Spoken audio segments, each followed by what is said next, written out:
مسلمانوں کی ہدایت اور توبہ کے لیے، اسیران اسلام کے لیے، دین کے کلمے کو بلند کرنے والوں کے لیے، دین کا کام کرنے والوں کے لیے، مقروض مسلمانوں کے لیے، پریشان حال اور دکھی مسلمانوں کے لیے خوب رو رو کر تفصیل کے ساتھ اپنی حاجت سمجھ کر ان کے لیے دعا کریں، جیسا کہ میری ضرورت ہے۔ مسلمانوں کا دکھ، مسلمانوں کی بیماری، مسلمانوں کے دکھڑے اور مسلمانوں کی پریشانیاں، اپنی پریشانی، اپنا دکھ اور اپنا درد سمجھ کر کے خوب عاجزی کے ساتھ رو رو کر اللہ کے سامنے سب کی حاجتیں رکھیں۔ آج کل مجمع سامنے ہو تو لوگ مسلمانوں کے لیے دعا کرتے ہیں، مگر جب اکیلے ہوں تو یہ نیکی بہت کم لوگ کرتے ہیں۔ آپ اخلاص کے ساتھ یہ عمل شروع کر دیں، انشاءاللہ اس کے فوائد و برکات آپ اپنی آنکھوں سے دیکھیں گے۔ خود سوچیں کہ اگر آپ تمام مسلمانوں کے دکھوں کے لیے اور تمام مسلمانوں کی ضروریات کے لیے دعا کریں گے تو اللہ تعالیٰ کتنے خوش ہوں گے۔ کیا آپ اللہ کے بندوں کے لیے مانگ رہے ہیں؟ حضرت آقا مدنی صلی اللہ علیہ وسلم ہم سے کتنے خوش ہوں گے۔ کیا آپ ان کے امتیوں کے لیے مانگ رہے ہیں؟ پھر آپ جو کچھ دوسروں کے لیے مانگیں گے وہی سب کچھ فرشتے آپ کے لیے مانگیں گے۔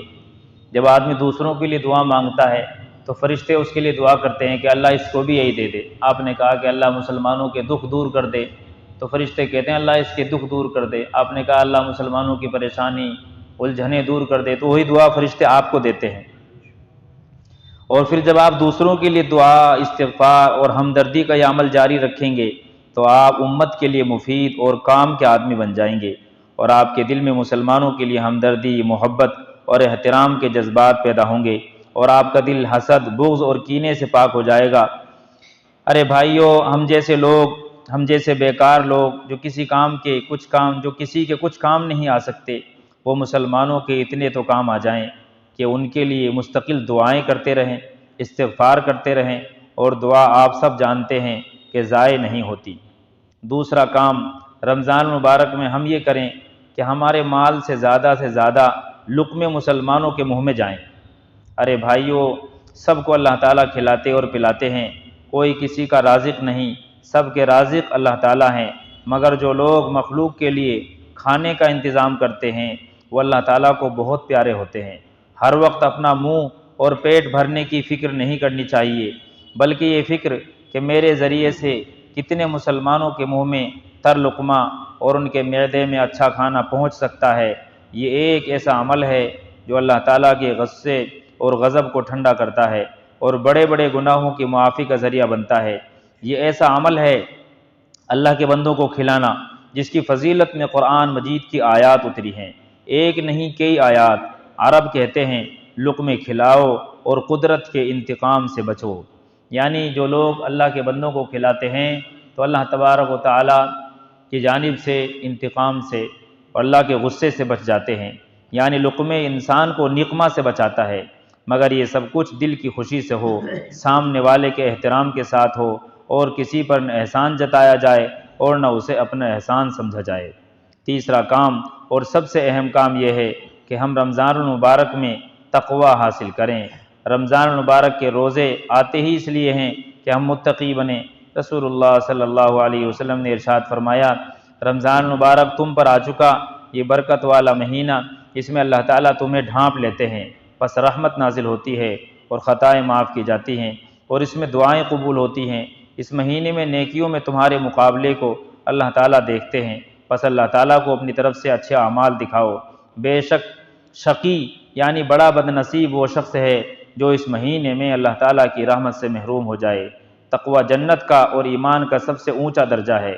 اور تقوی کا خلاصہ کیا ہے؟ تقوی کسے کہتے ہیں؟ تقوی یہ ہے کہ اپنے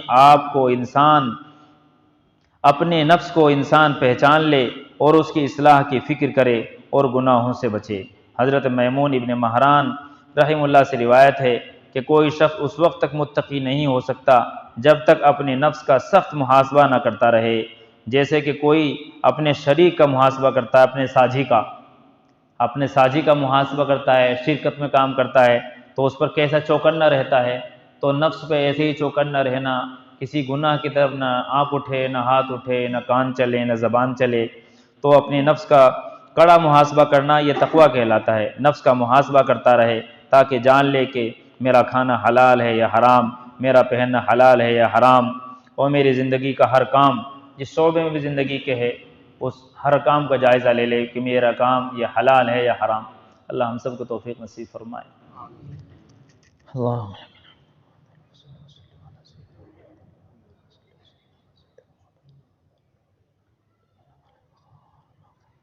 اللہ فلسطین کے مسلمانوں کی بھرپور مدد فرما، اللہ ان کی بھوک کے انتظام فرما، ان کے ظلم کو دور کرنے کے لیے غیب سے آسمانوں سے اللہ انتظام فرما، تمام عالم کے مسلمانوں کے دکھوں کو دور فرما، بیماریوں کو، قرضوں کو، مرضوں کو، فرضوں کو، علتوں کو، قلتوں کو، ذلتوں کو اللہ تمام مسلمانوں سے دور فرما۔